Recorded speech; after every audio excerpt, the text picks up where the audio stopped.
Hello, everyone. My name is Faz. Once again, here as part of Nintendo Players UK, and I haven't said it the last few times we did these interviews, but the reason why we've been talking with so many of the Legend of Zelda voice actresses is because we are celebrating the 1 year anniversary of the Nintendo Switch and Legend of Zelda Breath of the Wild. And what a way to cap it off by speaking with Princess Zelda herself, Patricia Summersett. How are you today? I'm great, Vaz. Thanks for having me. No problem. So we'll get straight into it. Sorry, before I forget, how was your year? Oh, wow. My year has been one of the most, I would say, extraordinarily adventurous years that I could have. And I say that as an actor, so that's kind of fun. I've done a lot of travel. I've met a lot of amazing people around the world in places that I didn't think I would go. And a big part of that is due to the game. So it's been extraordinary in a lot of ways. Also, happy belated birthday. Oh, thank you. I do find it a little, I feel it's too, maybe it was fated that you were playing Zelda, especially considering when it came out. It was pretty close to my birthday, and that was, I thought that it was a nice gift. I was like, oh, March, well, what do you know? Birthday month, yeah. True that. We'll get straight into it. First question I normally ask, I've asked this to the other voice actors, and they've kind of already explained to me like how the whole things work. But just in case for those who may be coming in the first time, how often do you get to actually interact with some of the other voice actors in real life? Have you had a chance to meet them? I have, actually. We had a party afterwards, after the game had come out. And so I was able to meet, I've met Sean Chiplock, Rivali, Joe Hernandez, who's Daruk. Who else? The King, my father. Oh my gosh, I'm now blanking. Bill. Amelia Gotham, of course, Mifa, and I'd say the biggest surprise out of meeting everybody was how close Elizabeth Maxwell and I became. We're now quite good friends, and I was actually just staying at her house last week in Texas when I was down there for South by Southwest. I was like crashing at her place. And we make it to cons every once in a while together, so that's always a really lovely adventure when I get to go with Elizabeth. She's the bomb. She's really awesome. When taking on the role, what sort of mindset did you take for Zelda? When I auditioned for the role, it ended up being that a lot of the stuff that I'd prepared to pitch for an audition was the kind of thing that they found was the right sensibility for what they had desired for the aesthetic of it. So that was based on a description of, on the audition, it was kind of a generic, but the themes were the same, related to like, she was royalty, she was young, but old. They had a kind of like fluid age involved. She had a lot of pressure on her. She had a complicated relationship with her father. These things that they were all sort of, indicators in the audition. And so I went in and pitched something. As far as like the mindset that I took, I came to the work in terms of taking some backstory, once I figured out what it was, because it was quite close to the recording when I actually realized what I was recording. I didn't know what it was until right up until that moment. I come to things as a theater actor, if I would put it really simply. So I call on my acting training and I go from there and I examine a script of like what a character needs, what the context is, what the environment is, what are her relationships with her family and her friends, and what does she absolutely need. I come to it from a place of what needs to be done right now for this character. Yeah. Okay. That's a really long-winded answer. We could do that again if you. It's completely fine. I like the more candid. I like it. It's better this way. We get to know more about you and the type of person you are. So I'm fine with this. All right. I'm sure the fans will as well. With that being said, when did you face any challenges with this particular character, with Zelda? Sure. Yeah. I mean, I think with any role, you have restrictions and boundaries that you have to work within. With this particular one, I can say that after I discovered what it was and before I was recording it, I suddenly felt a heck of a lot of pressure to, do it well. And also I knew the sort of history that was involved and the kind of classicness or the iconicness of it. But a lot of those decisions had been made already, really, like about sort of again, like the sensibility and aesthetic of what they had wanted. So I was able to sort of calm down while we were, doing the work and just get to work, which is, always key. But it was a challenge. I'd say like in general, the pressure of doing such a large role where people have such a vast amount of different expectations for it, of like what it's going to sound like, what the story is going to be, if there's even a voice at all, before it came out. So that was interesting with this one in a way that I hadn't experienced before, voicing something that already exists but hasn't been voiced, officially or something. Were you nervous? Oh, yeah. Yeah, I was nervous, totally. I mean, to some degree you get over that because you're in a really supportive room, and the room I was working in was really supportive. It was awesome. It was a really lovely group of people. But yeah, of course I was nervous because I really wanted to do well. Absolutely. And the recording sessions felt pretty sacred. Like all of them they felt a little bit magical. I don't know what the other cast members have said. I imagine we were all feeling very much the same way. But, yeah. Well, we'll get to that. What was the transition like going from the main game to the DLC? I would say pretty smooth. By that point, the game had already been out for several months. We'd already been out in the world and the public. And when we knew that the DLC was coming and we were called back for it, it was fun. It felt actually a bit like a reunion. And it was easier the second time round just because all the decisions had been made and settled upon. So you already know what you're working with. Okay. Right, so at the time of this recording, it has been a few weeks since a certain game had been announced at a Nintendo Direct, and by that name is Super Smash Brothers. Right. Would you like to see your version of Zelda in the game? I mean, sure, if that was Nintendo's vision. I'm generally pretty kind of neutral about those things because they're sort of not my my vision or opinion to make, really. Yeah. But and I mean I saw that there was like that teaser for Link, and I was like, ooh, that looks fun. But yeah, sure, why not? All right, we'll get straight into the fan questions then. So Lydia Sian asks, where is Zelda's accent from? Zelda's accent is from my imagination. While I was preparing the audition, and I saw that in the description it said UK-based and fantasy-based accents. And so how I interpreted that was like, something that sounds in the realm of Game of Thrones, or maybe a little bit of Emma Watson in there, or but mostly just RP, received pronunciation, which I consider to be a sort of neutralized sound, meaning that it's not from one region or another. It just is sort of a general sort of like educated sound because she's from royal family, and so she would have a little bit of that. So that's how I prepared it, using a couple of references and also using what I learned studying in London. Okay. Does that make sense? How's that one? Sense. It makes sense. Would you mind expanding upon the process as to how you came up with the voice? As I said, I went with the descriptor that was on the audition, for example. And when I thought of UK accents, I thought one of the only ones that I think that she would probably, like, unless it was going to be something really obscure like Hylian, which I was like full on. I ended up learning how to write it, but there is no sort of verbalized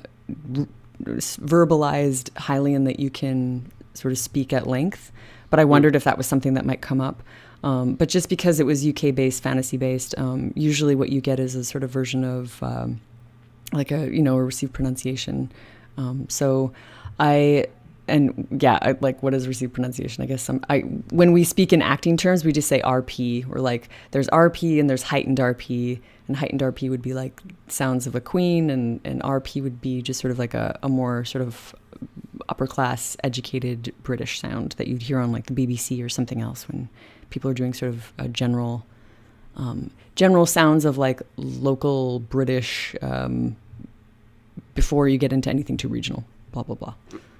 That's but yeah, I used some references of real people. I did use some, gotta be careful when I say that, but like I used a little bit of Emma Watson. a little bit of Kate Winslet when I was prepping, just for certain musics that I found that I liked. And then from there, I had the text a bit in advance, and I trained it with a British friend of mine who I studied with in London and who happens to be an actor in LA. Oh, okay. Was it difficult to put that accent together for you initially? Well, there were a lot of questions about everything initially, just in terms of like where the tone of voice is going to sit exactly, what I'm going to get directed into based on what I've offered. And then also, how do things fit into a dubbed line? So it's like you have one meaning entirely in Japanese, and then you have to dub it over and breathe life into it in an entirely different language and music with the same lip flaps. So it's like all that stuff ends up getting adjusted in the room. A lot of those things end up getting adjusted because of what needs to happen technically. So you do a certain amount of prep, and then at some point you have to let that go and kind of go with what is happening in the room. Oh, okay. So that's very interesting to know, and I'm sure the insight the fans will appreciate more of the technical side of building a voice for a game, with especially for someone like Zelda. But speaking of Zelda, we have to talk about Link. And Richard Stoke asks, if Nintendo were to ever give Link a voice, which is extremely unlikely, to be fair, who do you think would be an ideal role for that voice? Currently, in Breath of the Wild, he is voiced by Kengo Tanahashi. But who do you think would be a good counterpart for Zelda in this case? My gosh. To voice as Link. You mean like for an English dub? Yeah, if he were ever to have a voice. I mean, he Yeah. has had a voice before, way back when in the 80s, but that was for a TV show, and it was a lot of people Don't talk have about their that, feelings. right? They say we don't talk about that. I've heard that one. Oh, excuse me. Yeah, right. Yeah, that's the one. Excuse me, princess. Yeah. Gosh, that is... I have to find an answer to that question because I really don't know. I don't know. I would imagine one of my friends doing it. It's hard to imagine him with a voice, to be honest. It is. Like, I actually don't know what I would like to hear formed sentences, what kind of voice I would be. I actually don't have one. It's so funny. There's nothing that like springs to mind where I go, oh, that person would voice that. So I'm sure a lot of people could, but yeah, I don't have an answer to that one. It's fine. We'll leave it to the fans. Leave it to sleepless nights. Yeah. I'm not going to sleep for like a week now thinking about this. Wow, we've broken Patricia. Well done us. Well done, Richard. With that being said, Charlie Way asks, what made you start voice acting? Voice acting was something that always, I think from a very young age, I had a natural inclination to explore. And so I grew up with 3 sisters, and we all did a lot of singing and jingling around when we were younger. And I always did some version of drama. I was an ice skater for a long time. And then I explored theater for the first time in high school, but the first theater that I explored ended up being musicals. And I've never considered myself a musical theater person really at all. I mean, good musical theater is wonderful, but I've always really enjoyed exploring voices, accents, jingles. Like I was always just a little parrot. So when it came to my undergrad, when I was pursuing theater, I had a voice class, and it was the first time that I realized that you could actually do this for a job and get paid for it. And it was an actual profession where people branched off from acting. And I was just riveted by the idea right away and started to pursue it right away, actually. Made my first demos in school and then just started submitting them, which led to radio ads and my first indie games, which eventually led to me working with Ubisoft several times and eventually to move to LA. So I was a voice actor for 10 years before the Zelda thing happened. Oh, wow. Well, we hope to see you in future games then. Oh, thank you, Faz. Here's to another 10 years. Yeah. Neve asks, who is your favorite character and why in Zelda specifically? And if you do want to expand that out to any character, I've asked this with the other voice actors as well, please do so. I was gonna say it's a toss up between I really like I really like the Great Fairies. I love I just get so much pleasure out of so I like in general I like Gorons, fairies, and Koroks. I mean, who doesn't? But I do a lot of imitating those in the privacy of my living room with my partner. We do a lot of like ahs or oh when we're going around doing like they just pop out every once in a while.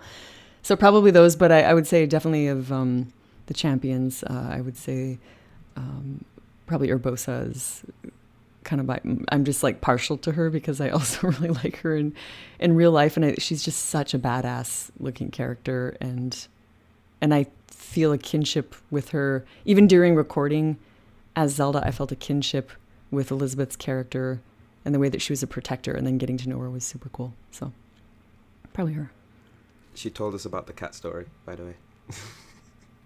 Do you know that one? Like wait, were her when I was staying at her house and her cat was sleeping on my face? Is that one or a different one? A different one. I didn't know anything about that one. She has a very cuddly cat at home, and I spent a couple of nights with her cat, and she was like, "I'm warning you, the cat's very cuddly," and I was like, "All good," and I wake up and the cat's like, it's like in my face, which which is delightful, but I don't have a cat at home, so I was like, "Whoa." You'll have to listen to the Elizabeth Maxwell interview for that one. Oh no, which one is it? Is this like, okay, this isn't a cat named Zelda. Which one is this? Oh no. It's not a cat name. It was more to do with the performance. So don't worry. It's not to do with an actual cat. All right. Oh god, I was not expecting that at all.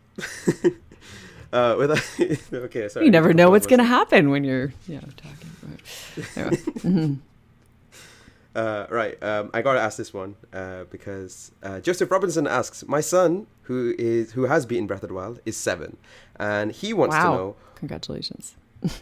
He wants to know what your favorite memory in the game is. His is the Yiga Clan one.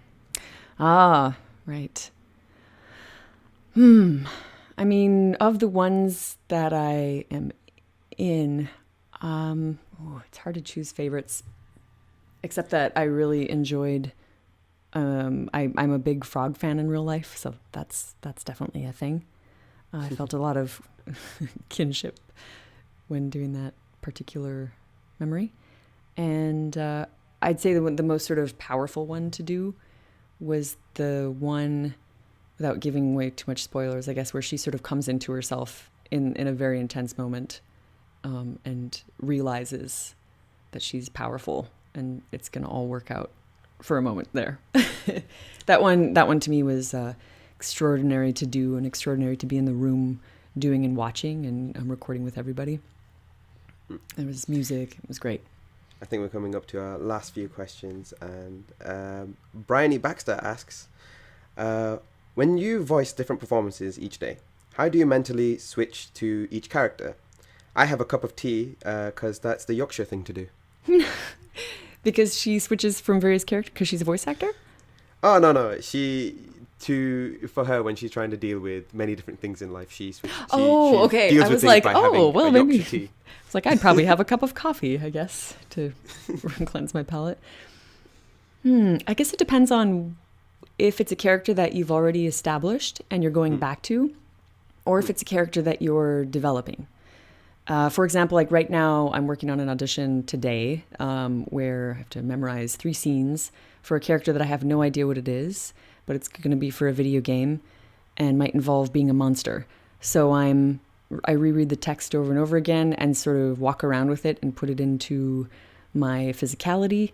And then I find playful offshoots that I would find interesting and fun to do. And then I'll sort of build them back in, and eventually I'll build what feels like some sort of cohesive world that I'm working in, if that makes any sense. And I think a sort of voice and maybe an accent will come from that. So that's one way of, I guess, getting in. But if I've established a character already and I have to go to another one, part of that ends up being very technical, kind of like doing music where you find where it sits in your head already, where the vibrations sit in your head.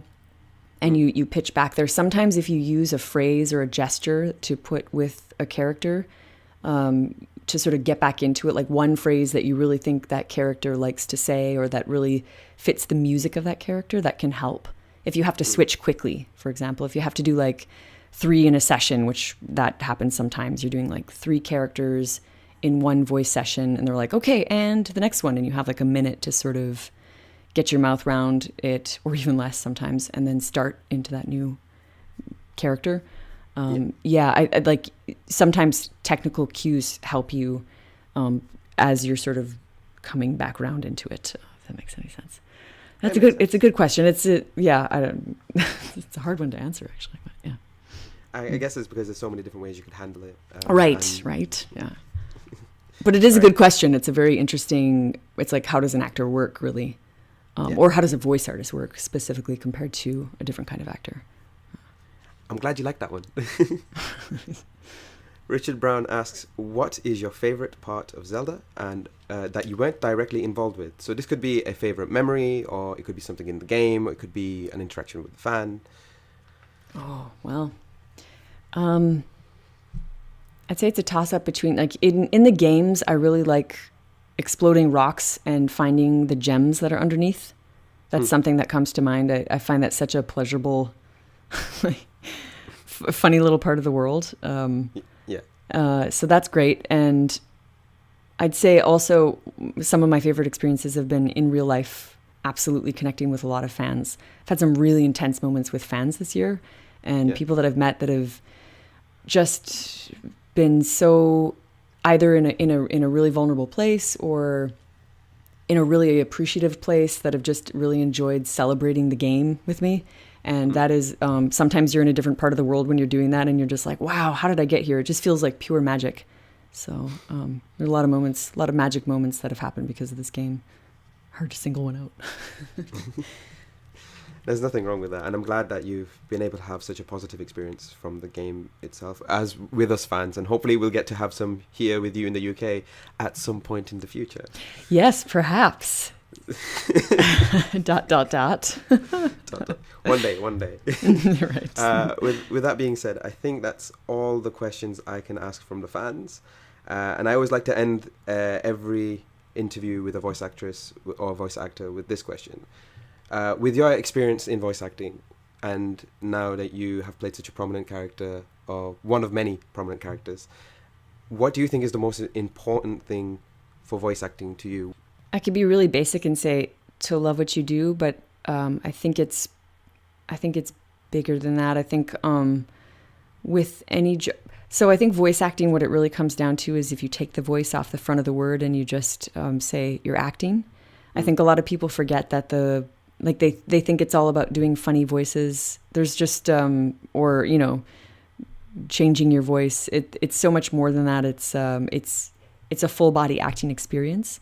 And I think to keep that in mind and to know yourself, know your instrument really well, and by instrument I mean the whole body, not just the voice, is if anybody who's aspiring to do this is looking for something to do, again, training and a lot of practice in whatever form that ends up coming is certainly key, so that you can go into a room and offer to a professional company and say, I am ready to do this project and get paid for it and represent your company because I know my instrument really well and I'm a professional. So that's what I would say.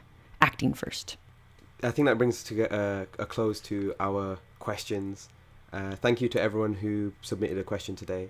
But if you have any more questions, Patricia, where can everyone find you?